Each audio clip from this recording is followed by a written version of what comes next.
সেই রামনবমীকে কেন্দ্র করে সরকারি দল এবং বিরোধী দল তারা তাদের মতো করে রাজনৈতিক গুটি সাজাতে ব্যস্ত।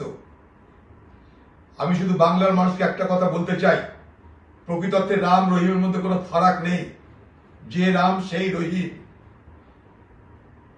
वही राम जो दशरथ की बेटा, वही राम जो घर घर में लेटा, वही राम जगत पसेरा, वही राम जो सबसे न्यारा। মনে রাখবেন, রাম জন্মভূমি রাম নবমীকে কেন্দ্র করে আমরা যেন কোনো সংকীর্ণতার দ্বারা প্রভাবিত না হই। পুলিশের অনেক বন্দোবস্ত শুনছি। এই পুলিশ যদি গতবার ভোটের সময় মুর্শিদাবাদের শক্তিপুরে দাঙ্গা থামানোর জন্য রামনবমী দিনে এতটুকু ব্যবস্থা নিত, তাহলে মুর্শিদাবাদ এবং বহরমপুরের নির্বাচনে এত সাম্প্রদায়িক বিভাজন হতো না।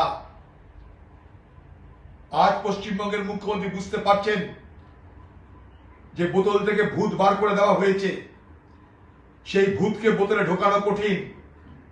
সাম্প্রদায়িকতার বীজ আপনি তৈরি করেছেন বাংলায়, সাম্প্রদায়িকতার ভূত বাইরে বেরিয়ে গেছে, সেই ভূতকে আর ভেতরে ঢোকাতে পারছেন না।